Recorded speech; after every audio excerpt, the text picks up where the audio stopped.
Assalamu alaikum. Encore une fois, salam alaikum à tous les frères et sœurs en l'islam. Salam, salam, salam, assalamu alaikum. Votre cher frère, votre cher compagnon, votre cher ami, Ibrahim Jean-Luc est de retour. Aujourd'hui, alhamdoulilah, nous allons parler du Saint-Esprit des chrétiens. Est-ce que le Saint-Esprit que les chrétiens reçoivent aujourd'hui dans les églises est le vrai Saint-Esprit dont parle la Bible et dont parle le Coran? Aujourd'hui, Inch'Allah, nous allons parler de ça. Est-ce que le Saint-Esprit que les chrétiens reçoivent dans les églises, qui fait qu'ils tombent en transe, qui fait qu'ils se roulent par terre, est-ce que ce Saint-Esprit est vraiment le Saint-Esprit dont parle la Bible et dont parle aussi le Coran? Aujourd'hui, Inch'Allah, c'est de ça que nous allons parler. Alors, je vais vous demander de partager le live. Partagez le live. Invitez vos amis qui sont chrétiens. Invitez vos amis qui sont pasteurs, qui sont diacres, qui sont, on va dire, anciens d'église, qui sont responsables, qui sont moniteurs. On va dire, tous ceux-là que vous connaissez, qui sont chrétiens évangéliques, qui sont prophètes, qui sont bishops, qui sont archibishops. Aujourd'hui, Inch'Allah, nous allons parler du Saint-Esprit.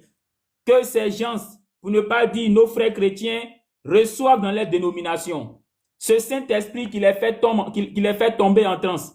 Ce Saint-Esprit qui fait que lorsqu'ils le reçoivent, automatiquement ils se roulent par terre. Ils se mettent parfois même à vociférer, à pousser des cris. Et on leur dit comme ça que c'est parce que le feu du Saint-Esprit est tellement puissant, raison pour laquelle il y a toutes ces manifestations-là. Vous le voyez, les frères musulmans. Pour ceux parmi vous qui sont déjà passés devant une église, qui sont déjà passés devant une dénomination, parfois quand vous entendez « recevez », automatiquement c'est suivi des gens qui trompent, des gens qui tremblent, des gens qui se roulent par terre, des gens qui crient, et puis on dit « elle a reçu, elle a reçu, elle a reçu ». Alors est-ce que ce Saint-Esprit-là, que ces chrétiens-là reçoivent, qui fait qu'ils tombent en transe, qui fait qu'ils se roulent par terre, qui fait qu'ils se mettent à pousser des cris, est-ce que c'est vraiment le vrai Saint-Esprit dont parle la Bible et dont parle aussi le Coran? Parce que dans le Coran, il est question du Saint-Esprit. Dans la Bible aussi, il est question du Saint-Esprit. Mais lorsque nous remarquons le Saint-Esprit que ces chrétiens évangéliques ont, est-ce que c'est le vrai Saint-Esprit dont parle la Bible?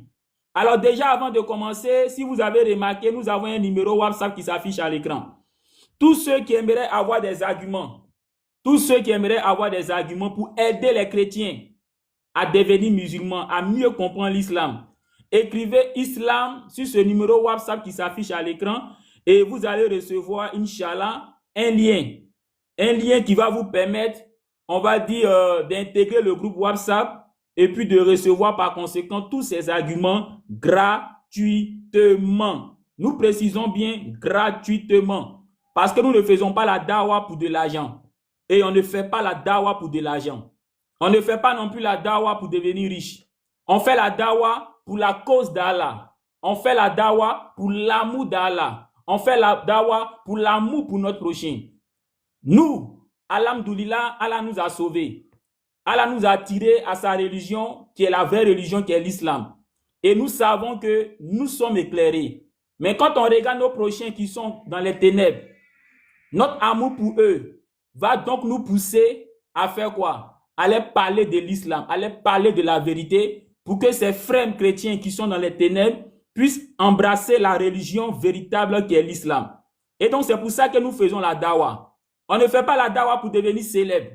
On ne fait pas la dawa pour que quand les gens vont nous voir sur internet, voilà, on sera connu et puis voilà, on deviendra célèbre. C'est pas pour ça qu'on fait la dawa. On ne fait pas la dawa pour ça. On ne fait pas la dawa pour devenir riche. On fait la dawa par amour pour Allah, pour la cause d'Allah. On fait la dawa pour l'amour pour nos prochains.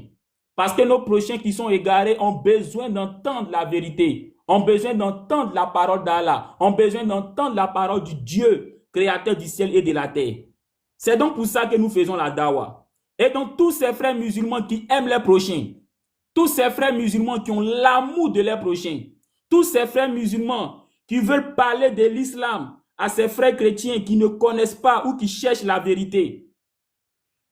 Ce numéro qui s'affiche à l'écran est mon numéro WhatsApp. Écrivez tout simplement Islam à ce numéro WhatsApp. Vous allez recevoir un lien pour pouvoir intégrer le groupe WhatsApp pour recevoir gratuitement, je dis bien gratuitement, ces arguments. Ces arguments, une fois que vous les aurez, par la suite, vous pouvez aussi faire des lives comme la DDF fait, comme la BAM fait, comme Noudin Djama fait et comme je le fais également, afin de pouvoir appeler d'autres personnes à la religion d'Allah. Donc, vous voyez, il est important que vous ayez ces arguments. C'est très, très important. C'est très, très important. Par amour pour Allah et par amour pour vos prochains. Par amour pour vos prochains. Il faudrait qu'aujourd'hui, la plupart de nos frères qui sont chrétiens entendent la vérité qui est le message d'Allah. Entendent cette vérité salvatrice qui va les délivrer, qui va les donner le salut. Et si tu aimes ton prochain, tu comprendras par conséquent que tu dois aussi t'équiper, tu dois connaître la vérité d'Allah afin de pouvoir l'en parler à ceux qui ne la connaissent pas. Et donc, c'est pour ça que nous avons mis en place ce groupe WhatsApp. Tous ceux qui aimeraient avoir les arguments gratuitement, ce numéro qui s'affiche à l'écran, écrivez Islam. Écrivez Islam, vous allez recevoir, Inch'Allah, un lien qui va vous permettre, on va dire, de pouvoir intégrer le groupe. Et une fois dans le groupe, vous aurez tous ces arguments gratuitement. La vérité n'a pas de prix, raison pour laquelle nous donnons tout cela gratuitement, gratuitement. Alors aujourd'hui, Inch'Allah, nous allons parler du Saint-Esprit des chrétiens. Ce Saint-Esprit qu'ils reçoivent, qui les fait tomber en transe. Ce Saint-Esprit qu'ils reçoivent, qui font qu'ils se roulent par terre. Est-ce que c'est le vrai Saint-Esprit dont parle la Bible? Est-ce que c'est le vrai Saint-Esprit dont parle le Coran? Oui, parce que selon la Bible et le Coran, Allah, le Dieu créateur du ciel et de la terre, donne le Saint-Esprit aux croyants. Quand tu deviens croyant du véritable Dieu, il t'assiste de son esprit. Mais est-ce que le Saint-Esprit que nos frères chrétiens reçoivent, qui les fait tomber en transe, qui fait qu'ils se roulent par terre, qui fait qu'ils se mettent à crier, est-ce que ce Saint-Esprit-là, c'est le même Saint-Esprit dont parle la Bible et dont parle aussi le Coran? C'est de ça que nous allons parler tout simplement. Et donc, je vais vous demander de partager, afin de pouvoir inviter vos amis chrétiens. Parce que notre objectif, c'est de nous adresser aux chrétiens. Aux chrétiens, c'est ça nos objectifs aujourd'hui. C'est de nous adresser aux chrétiens. Donc, partagez. Partagez.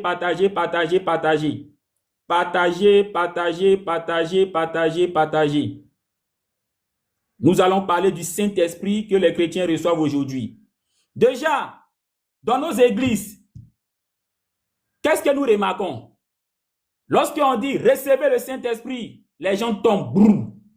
Les gens commencent à se rouler par terre, les femmes commencent à crier, d'autres même commencent à crier. Est-ce que selon la Bible, le vrai Saint-Esprit, là, quand on le reçoit, c'est comme ça? Prenons le texte de Jean. Jean chapitre 20. Jean chapitre 20. Le verset 22. Il est dit, et après cela, Jésus souffla sur eux et il est dit, recevez le Saint-Esprit. Donc Jésus a soufflé sur les apôtres, il les a dit, recevez le Saint-Esprit. Et quand vous lisez la suite, les apôtres ne sont pas tombés en transe. Ils ne se sont pas roulés par terre. Ils n'ont pas commencé à crier, rien de tout ça. Selon Jean chapitre 20, le verset 22, lorsque Jésus a soufflé sur les apôtres, il les a dit, recevez le Saint-Esprit, aucun d'eux n'est tombé en transe, aucun d'eux ne s'est roulé par terre, aucun d'eux s'est mis à crier, aucun d'eux n'a fait tout ce qui se passe aujourd'hui dans les églises lorsque les gens reçoivent le Saint-Esprit. Alors la question, comment se fait-il que les apôtres, quand Jésus a soufflé sur eux, ils ont reçu le Saint-Esprit, ils ne sont pas tombés en transe, et vous aujourd'hui, vous recevez un Saint-Esprit qui vous fait tomber en transe? Donc, le Saint-Esprit que vous recevez dans vos églises là, où est-ce que ça vient? Parce que selon Jean chapitre 20, le verset 22, lorsque Jésus a soufflé sur les apôtres et qu'il les a dit, recevez le Saint-Esprit, ils ne sont pas tombés en transe. Ils ne se sont pas roulés par terre. Mais dans vos églises, vos pasteurs, vos bishops, vos responsables, lorsqu'ils vous donnent le Saint-Esprit là, vous tombez en transe. Alors question, comment se fait-il que les apôtres ont reçu le Saint-Esprit? Rien de tout ça ne s'est passé et vous recevez un Saint-Esprit qui vous fait tomber en transe. Donc, votre Saint-Esprit que vous recevez dans vos églises, là, ça vient d'où? Vous allez me dire que c'est parce que vous êtes faible, c'est pour ça que vous tombez en transe. Mais les apôtres aussi étaient faibles. La Bible dit quoi? Le jour où ils ont attrapé Jésus, tous les apôtres ont fui, tous ses disciples ont fui. Donc, ils étaient faibles. Mais quand ils ont reçu le Saint-Esprit, selon Jean chapitre 20, le verset 22, aucun d'eux n'est tombé en transe. Ils n'ont pas crié, ouh, ouh, ouh, ouh, ouh. Et puis Jésus a dit, tu as reçu, tu as reçu, tu as reçu. Rien de tout ça. Mais dans vos églises, vous recevez un Saint-Esprit qui vous fait tomber en transe, qui vous fait vociférer, qui fait que vous vous roulez par terre. Question, d'où est-ce que ça vient? D'où est-ce que ça vient? Ou bien vous, votre Saint-Esprit là, vous pensez que c'est plus puissant que ce que les apôtres ont reçu là? Jean chapitre 20, le verset 22, on dit Jésus souffla sur eux. Il a dit recevez le Saint-Esprit. Et les apôtres ont reçu. Et il n'y a eu aucune manifestation bizarre qui s'est passée. Parlons de Jésus lui-même. Matthieu chapitre 3. Matthieu chapitre 3, le verset 16. Il est dit, ça c'est Jésus lui-même. Dès que Jésus eut été baptisé, il sortit de l'eau. Et voici les cieux s'ouvrirent.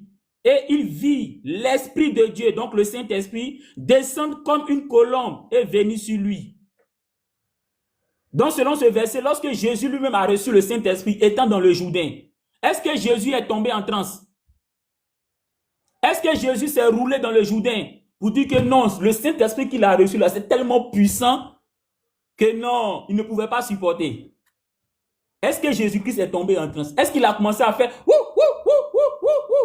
comme vous le faites dans vos églises là, lorsque vous recevez votre Saint-Esprit là?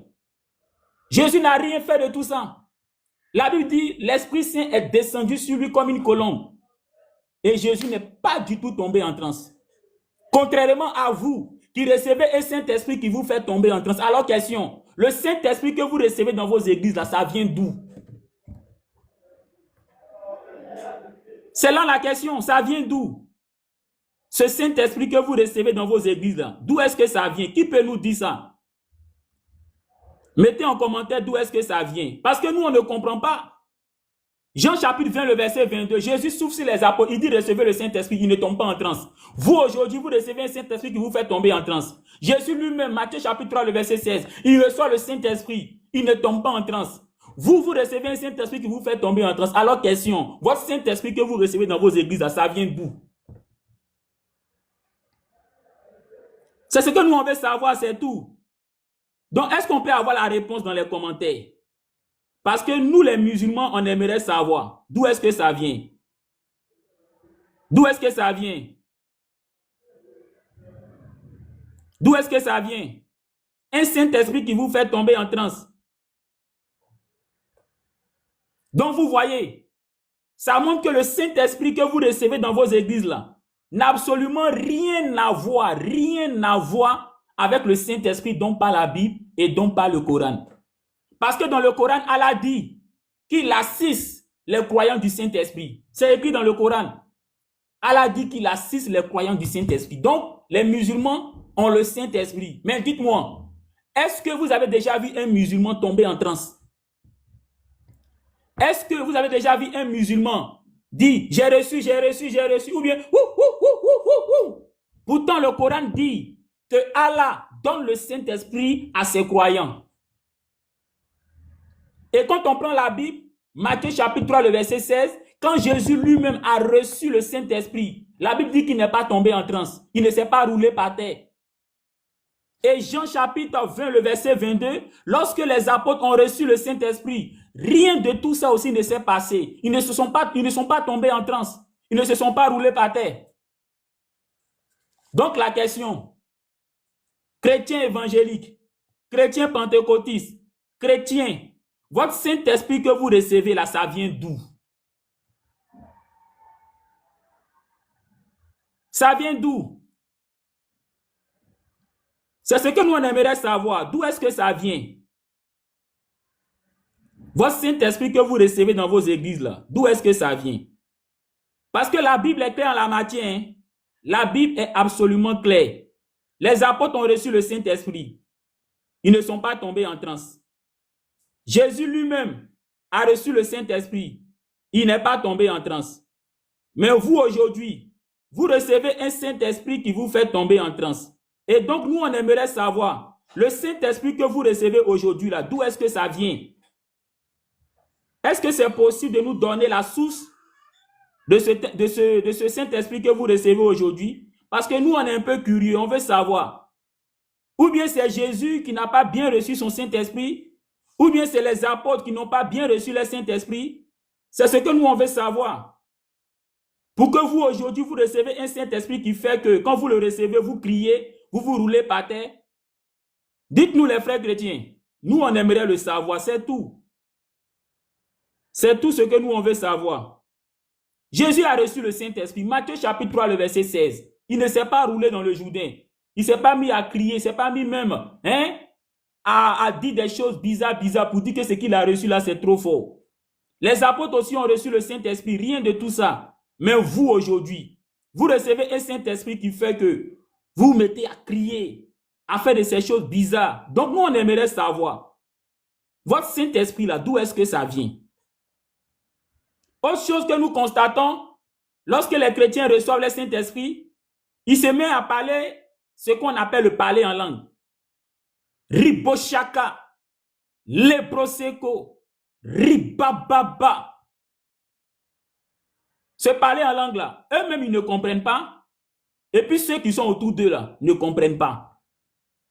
Mais lorsque nous prenons la Bible, le parler en langue, que ceux qui ont reçu le vrai Saint-Esprit ont parlé là, est-ce que c'était un parler en langue que personne ne comprenait?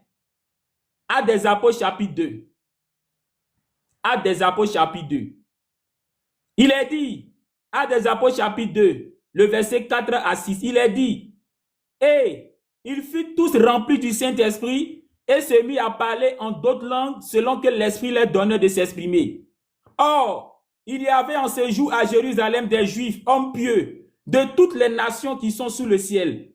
Au bruit qu'il eut lieu, la multitude accourut et elle fut confondue parce que chacun les entendait parler dans sa propre langue.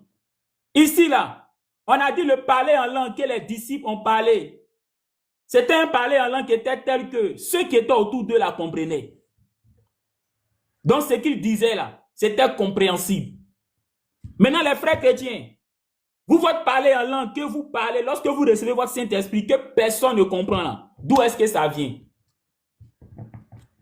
Parce que selon Actes chapitre 2, le verset 4 à 6, le parler en langue que les vrais disciples ont parlé là, c'était un parler en langue que tout le monde comprenait. On dit chacun les comprenait dans sa propre langue.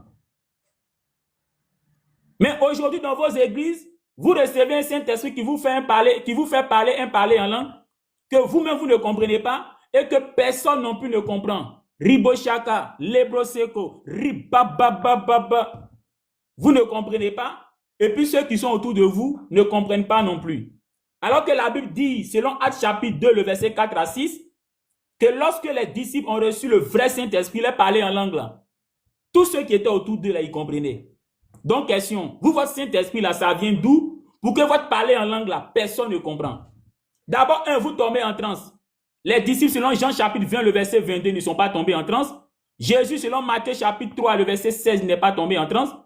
Et deux, vous parlez un parler en langue que personne ne comprend. Alors que selon Actes des Apôtres chapitre 2, le verset 4 à 6, lorsque les disciples ont parlé leur parler en langue, tous ceux qui étaient autour d'eux comprenaient. Alors, question, vous, votre Saint-Esprit que vous recevez aujourd'hui dans vos églises là, d'où est-ce que ça vient? Est-ce que vous pouvez nous le dire aujourd'hui? Parce que moi, je suis curieux. Je suis curieux, j'aimerais savoir d'où est-ce que ça vient. Est-ce que quelqu'un peut se porter volontaire pour m'envoyer, pour me répondre en live, pour me dire que, notre Saint-Esprit là, ça nous fait tomber en transe, contrairement à Jésus et les apôtres, parce que pour nous là, c'est plus puissant que pour les apôtres. Je veux quelqu'un qui va nous expliquer. Je veux quelqu'un qui va nous l'expliquer. Parce que selon le Coran, dans la sourate 58, le verset 22, Allah dit qu'il donne le Saint-Esprit aux croyants. C'est le Coran qui le dit. Dans la sourate 58, le verset 22, Allah dit que les musulmans, les vrais musulmans, il leur donne le Saint-Esprit. Or, les musulmans ne tombent pas en transe. Vous ne verrez aucun musulman qui va dire que quand Allah lui a donné le Saint-Esprit là, il s'est mis à crier ou bien il s'est mis à se rouler par terre. Allah dit dans la sourate 58, le verset 22, qu'il donne le Saint-Esprit aux croyants. Il les assiste par le Saint-Esprit. Les musulmans reçoivent le Saint-Esprit, mais ils ne tombent pas en transe. Les apôtres, selon Jean chapitre 20, le verset 22, ils ont reçu le Saint-Esprit, ils ne sont pas tombés en transe. Jésus lui-même, selon Matthieu chapitre 3, le verset 16, il a reçu le Saint-Esprit, il n'est pas tombé en transe. Mais vous, les chrétiens, vous recevez un Saint-Esprit qui vous fait tomber en transe. Alors, question, d'où est-ce que pour vous, là, ça vient? Et puis de deux, votre parler en langue, lebrochoko, ribababa, ribochaka, vous ne comprenez pas, personne ne comprend. Alors que selon Actes des Apôtres chapitre 2, le verset 4 à 6, lorsque les disciples ont parlé en langue, tous ceux qui étaient autour d'eux, ils comprenaient chacun dans sa propre langue. Alors question, votre parler en langue là, d'où est-ce que ça vient? D'où est-ce que ça vient? Quel chrétien peut nous répondre? D'où est-ce que ça vient? Votre parler en langue là, d'où est-ce que ça vient? Qui peut nous répondre? D'où est-ce que ça vient? Maintenant, aujourd'hui, dans les églises, les gens parlent le parler en langue de l'apôtre Paul.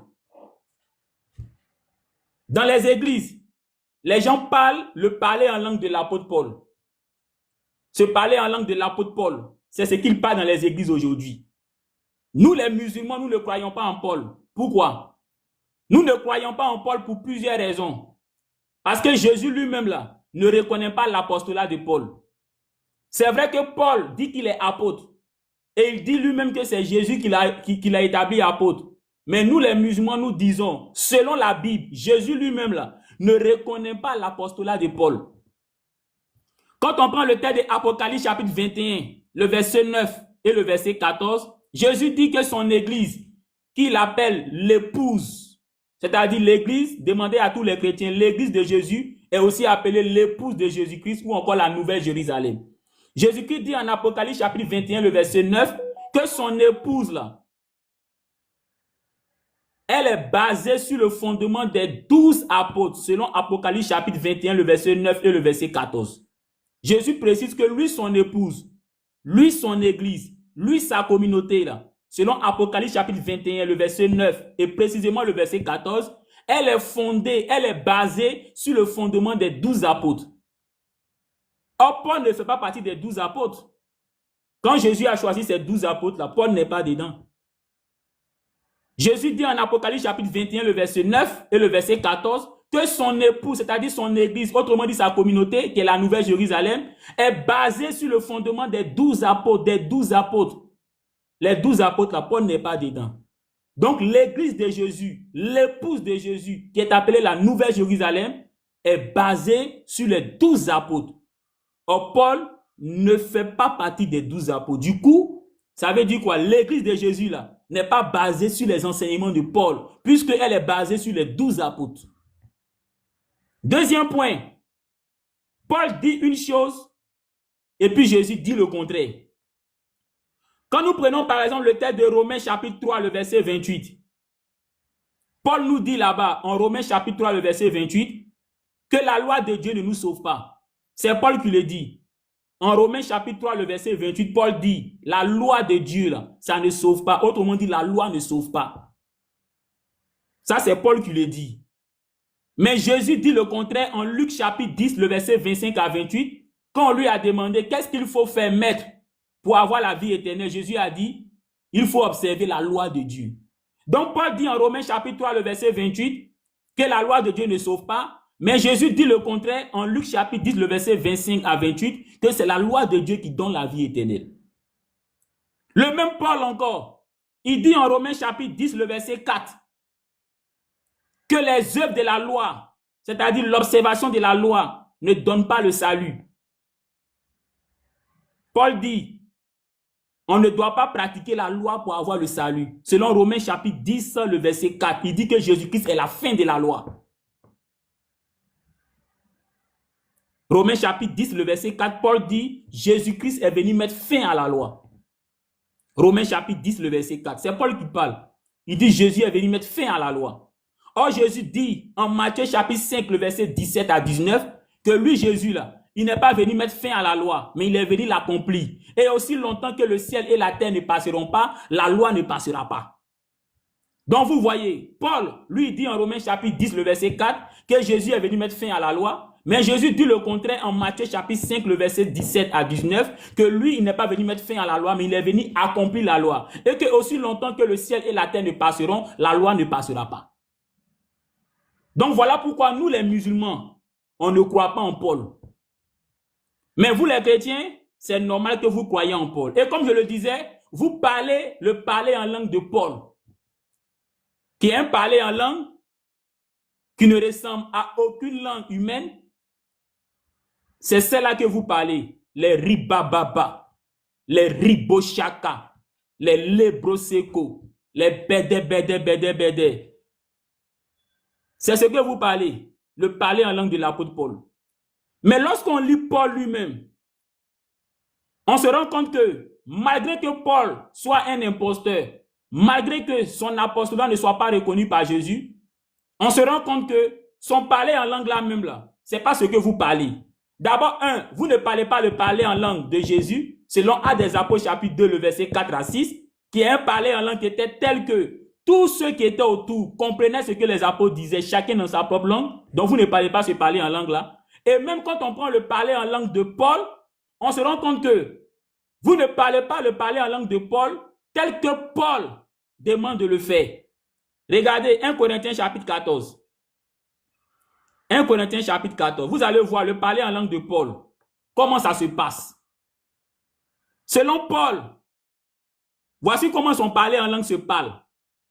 1 Corinthiens chapitre 14, le verset 26 à 28, Paul dit, « Que faire donc, frères, lorsque vous vous assemblez, les uns ou les autres parmi vous ont-ils un cantique, une instruction, une révélation, une langue, une interprétation, que tout se fasse pour l'édification? En est-il qui parle en langue? Écoutez, hein, que 2 ou 3 au plus parlent, chacun à son tour, et que quelqu'un interprète. S'il n'y a point d'interprète, qu'on se taise dans l'église. » Ça, c'est le parler en langue de Paul. Les riboshaka, les lebroseko. Paul dit, selon 1 Corinthiens chapitre 14, le verset 26 à 28, que lui, son parler en langue là. Lorsque vous êtes en groupe là, tout le monde ne doit pas parler en même temps. C'est-à-dire que, selon Paul, son parler en langue riboshaka, lebroseko, ribababa là. Paul dit, lorsque vous êtes en groupe là, tout le monde ne doit pas parler en même temps. Que ce soit 1, 2 ou 3 personnes, chacun à son tour. Mais dans vos églises, lorsque vous parlez le parler en langue de Paul, riboshaka, lebroseko là, on se rend compte que tout le monde se lève pour parler en même temps. Mais Paul qui a envoyé ce parler en langue là dit lui-même, en 1 Corinthiens chapitre 14, le verset 26 à 28, que lui son parler en langue là, tout le monde ne doit pas parler en même temps pendant que vous êtes assemblés. Que ce soit 1, 2 ou 3 personnes, chacun à son tour. Autrement dit, que ça se fasse dans l'ordre. Mais ça encore, vous ne respectez pas. Parce que quand on va dans vos églises, tout le monde se lève pour prier en même temps. Ribroshaka, lebroseko, ribababa, bede, bada. Tout le monde se lève pour prier en même temps, le parler en langue de Paul. Mais Paul dit que lui, son parler en langue là, selon 1 Corinthiens chapitre 14, le verset 26 à 28, ça ne se passe pas comme ça. Tout le monde ne doit pas parler en même temps. Que ce soit 1, 2 ou 3, chacun à son tour. Et Paul précise, avant de parler, lui, son parler en langue là, riboshaka, lebroseko, ribababa là, Paul dit, avant de parler là, il faut t'assurer que tu pourras interpréter. Il dit, il faut t'assurer que tu pourras interpréter. Parce que Paul dit, si tu n'es pas sûr d'interpréter, alors il faut te taire. Alors que dans vos églises, vous qui parlez le parler en langue de l'apôtre Paul là, 1, tout le monde prie en même temps, ce n'est pas 1, 2 ou 3 personnes, chacun à son tour. Mais en plus de ça, quand vous parlez son parler en langue là, vous n'interprétez pas, vous ne traduisez pas pour que les gens comprennent. Donc même le parler en langue de Paul l'apostat, vous ne le respectez pas. D'abord, 1, vous avez reçu un faux Saint-Esprit, parce que Jean chapitre 20, le verset 22, quand Jésus a soufflé sur les apôtres, recevez le Saint-Esprit, ils ne sont pas tombés en transe, alors que vous aujourd'hui, votre Saint-Esprit vous fait tomber en transe.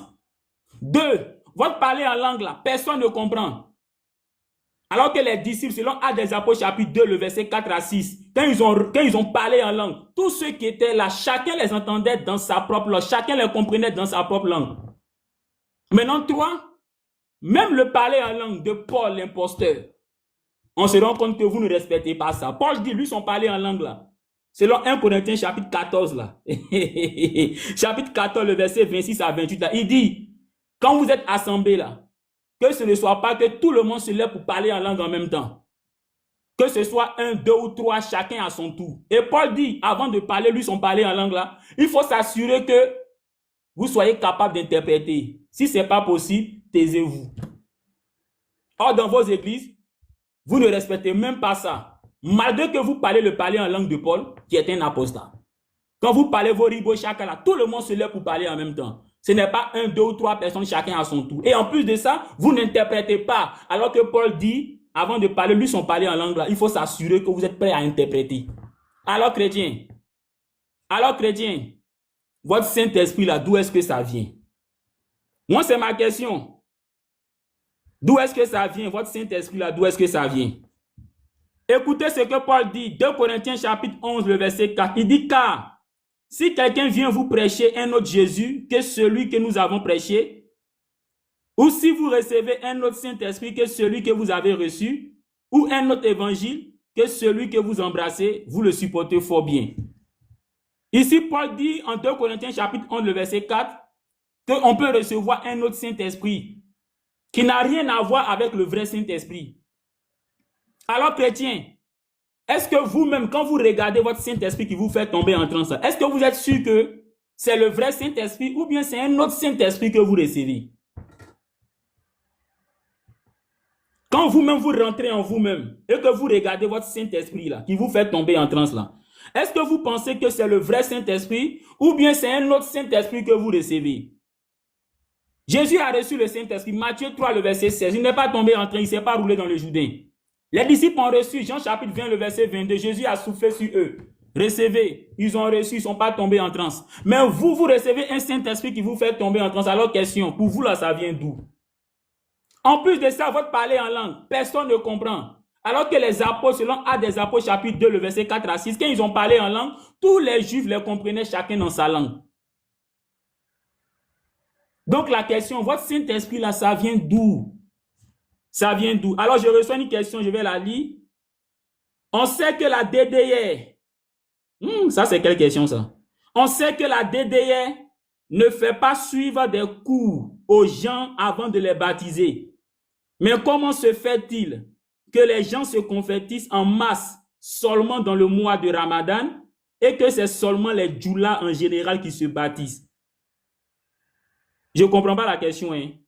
On sait que la DDR ne fait pas suivre des cours aux gens avant de les baptiser. Oui, oui. Mais comment se fait-il que les gens se convertissent en masse seulement dans le mois de Ramadan et que c'est seulement les djoulas en général qui se baptisent?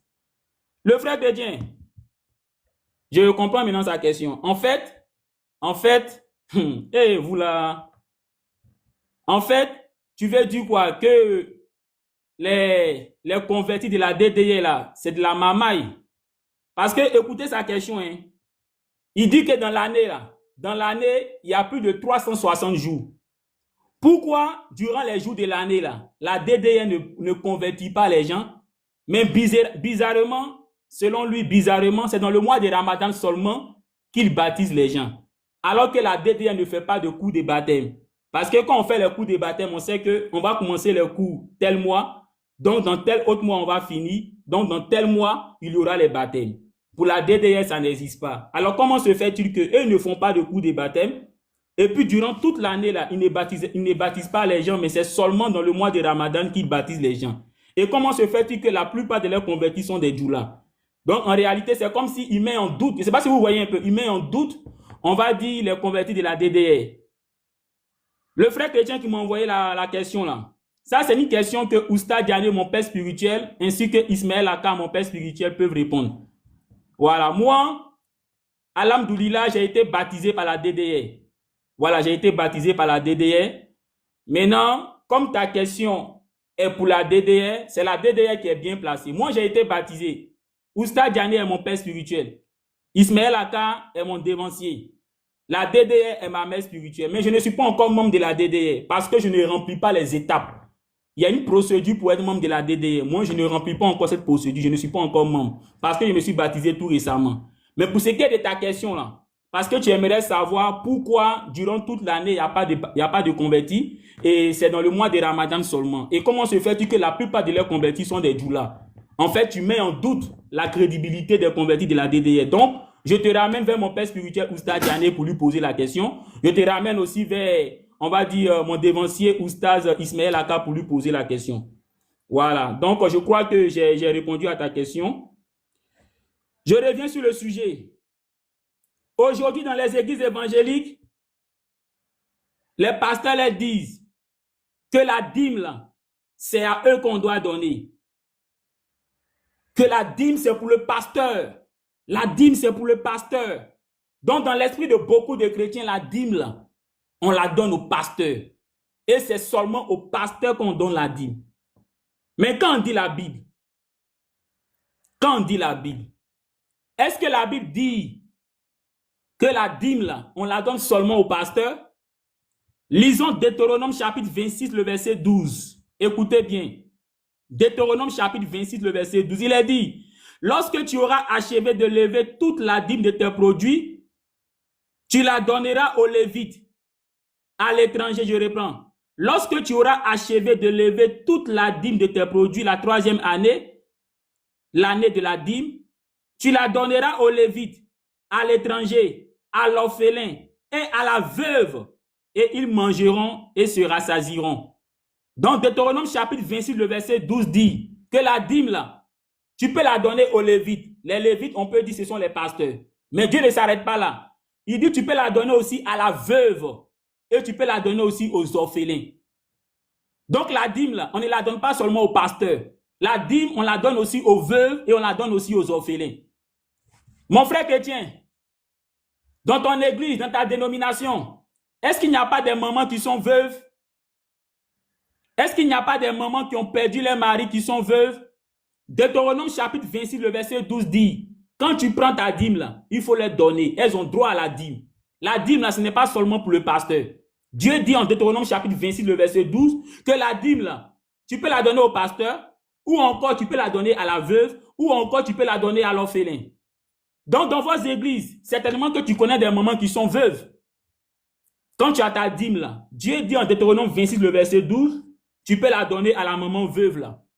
Imagine une maman qui a perdu son mari, qui a du mal à joindre les deux bouts. Imagine, tu lui donnes la dîme. Parce que la Bible dit en Deutéronome chapitre 26, le verset 12, qu'elle a droit à la dîme. Imagine comment elle sera contente. Et la joie qu'elle va ressentir là. Imagine comment ça va revenir sur toi sous forme de bénédiction. Imagine comment ça va t'ouvrir les portes. Est-ce que dans ton église, tu as des enfants qui sont à bas âge, qui sont orphelins? La Bible dit en Deutéronome chapitre 26, le verset 12, que la dîme là, c'est aussi le droit des orphelins. Donc si dans ton église, si dans ta dénomination, tu connais des enfants qui sont orphelins, qui sont encore à bas âge, la Bible dit, prends ta dîme et il faut leur donner.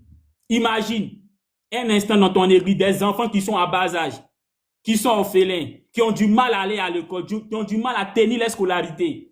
Et puis tu prends ta dîme, tu leur donnes. Comme le dit la Bible en Deutéronome 26, le verset 12. Imagine la joie que tu vas mettre dans le cœur de ces enfants.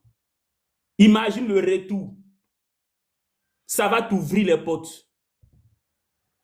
Donc la Bible est claire. Selon Deutéronome chapitre 12, chapitre 26, pardon, le verset 12, la dîme, là, ce n'est pas seulement pour le pasteur, c'est-à-dire le lévite. C'est aussi pour la veuve, c'est aussi pour l'orphelin. Mais selon vous les chrétiens, vous pensez que ce texte de Deutéronome 26, 12 là, les pasteurs ne connaissent pas ce texte là? Ils connaissent bien ce texte. Maintenant, pourquoi ils ne vous font pas lire ce texte? Pourquoi les pasteurs ne vous font pas lire ce texte de Deutéronome 26, le verset 12 qui dit que la dîme là, vous pouvez la donner aussi aux veuves et aux orphelins? Pourquoi? Selon vous, pourquoi? Vous avez la réponse. Vous connaissez la réponse. C'est tout simplement parce qu'ils savent que si vous savez que la dîme là, vous pouvez la donner aux veuves et aux orphelins, toute la dîme ne va plus leur revenir, c'est tout. Or, ils veulent que toute la dîme là n'a qu'à leur revenir. C'est tout. Sinon, c'est pas parce qu'ils ne savent pas, ils connaissent pas le passage. Ils connaissent très bien le passage, c'est des pasteurs, non? C'est des pasteurs, ils connaissent très bien le passage. Mais ils ne vous font pas lire Deutéronome 26, 12 parce qu'ils savent que si vous savez la vérité, vous allez commencer à donner votre dîme aux mamans qui sont veuves, qui sont avec vous dans l'église. Vous allez commencer à donner votre vivre aux enfants à bas âge qui sont orphelins. Du coup, lui, le pasteur, il ne va pas recevoir toute la dîme des fidèles. Parce que quand il va demander à un fidèle ta dîme, il va dire non, hein, pasteur, j'ai donné ça à la maman qui est veuve là. Quand il va demander à un autre pasteur ta dîme, il va dire non, hein, pasteur, il a déjà donné ça aux enfants là. Voilà, des légués qui sont orphelins. Hein. Et puis, il se rend compte que toute la dîme là ne va plus lui revenir, c'est tout. C'est tout.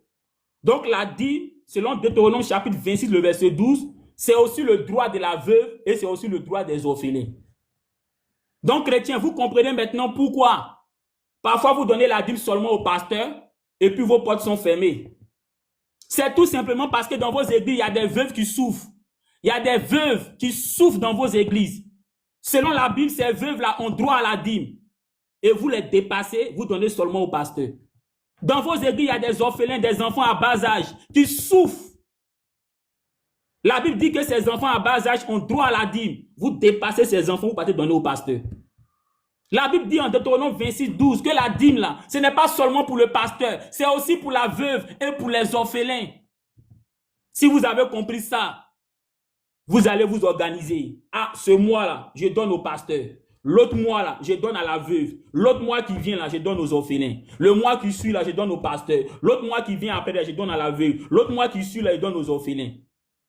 Et puis, tes portes vont s'ouvrir. Donc, nous allons nous arrêter là. Alhamdoulilah. Nous allons nous arrêter là. Que Allah fasse de nous des musulmans pieux et sincères. Que Allah fasse de nous des musulmans qui aiment sa religion, qui pratiquent sa religion. Que Allah se souvienne de nous pour le bien. Et comme je le disais à l'intro, il y a un numéro WhatsApp qui s'affiche à l'écran. Tous ceux qui aimeraient avoir les arguments, je dis bien les arguments, pour aider les frères chrétiens parce qu'ils les aiment, pour que ces frères chrétiens entendent la vérité qui est l'islam. Écrivez islam sur ce numéro WhatsApp qui s'affiche à l'écran. Il appartient à chaque musulman. Il appartient à chaque musulman de manifester l'amour à son prochain qui n'est pas musulman en lui parlant de la religion d'Allah. Vous voyez les chrétiens là, ils pensent qu'ils sont dans la vérité, mais regardez les ailes. Dans les carrefours, dans les rues, on voit ces filles, on voit ces garçons chrétiens avec des micros, des baffes en train de dire Jésus t'aime. Ça, ce sont les chrétiens. Ils le font parce qu'ils pensent que être chrétien, c'est ça qui est la vérité. Maintenant, toi, tu es musulman, tu sais qu'eux, ils sont dans l'erreur. C'est toi qui vas te taire? Non. Non. Et c'est pour ça que tu dois t'équiper, tu dois apprendre à mieux connaître ta religion. Et c'est d'ailleurs pour ça que ce groupe WhatsApp a été mis en place. Ce numéro qui s'affiche à l'écran, écrivez, c'est un numéro WhatsApp, écrivez Islam. Vous allez recevoir un lien, vous allez intégrer le groupe et vous aurez les arguments gratuitement. Ça va vous permettre de pouvoir aussi parler de l'islam à ces chrétiens que vous aimez. Que vous aimez. Parce que vous savez que ces chrétiens-là sont sincères. C'est d'ailleurs pour ça qu'ils vont à l'église. C'est la sincérité qui fait que ces chrétiens-là vont à l'église. Mais en même temps, vous savez qu'ils sont égarés. Parce que la sincérité seule ne suffit pas. Tu peux être sincère dans ce que tu fais, mais en réalité, tu es égaré, tu es perdu. Donc, il vous appartient à vous, les musulmans qui sont éclairés, de leur apporter cette lumière-là qui est l'islam. Et donc, pour ça, vous devez vous équiper, vous devez mieux connaître votre religion. Vous devez anticiper les différentes questions que ces chrétiens vont vous poser. Par exemple, pourquoi Muhammad, selon ce qu'on a appris, a épousé Aïcha à 6 ans? Vous devez être capable de leur expliquer. Pourquoi est-ce que, selon ce qu'on a appris, Muhammad a été empoisonné? Si c'est un vrai prophète, pourquoi il a été empoisonné? Vous devez être capable de leur donner l'explication. Donc pour ça, vous devez être équipé. Et c'est d'ailleurs pour ça que nous, on a mis en place ce groupe WhatsApp. Ce numéro qui s'affiche à l'écran est le numéro WhatsApp. Tous ceux qui aimeraient avoir des arguments, écrivez Islam à ce numéro. Vous allez recevoir le lien pour intégrer le groupe et vous aurez, Inch'Allah, tous ces arguments. Donc, je m'arrête là. Assalamu alaikum. Que Allah fasse de nous des musulmans pieux et sincères. Des musulmans qui adorent uniquement que Allah, qui ne l'associent pas. Ne soyons pas des musulmans qui prient Allah en même temps qu'ils font zamou. Ne soyons pas des musulmans qui prient Allah et en même temps qu'ils font fétiche. Ne soyons pas des musulmans qui prient Allah et en même temps qu'ils font les gris-gris. Soyons des musulmans pieux et sincères qui adorent Allah et Allah seul. Assalamu alaikum.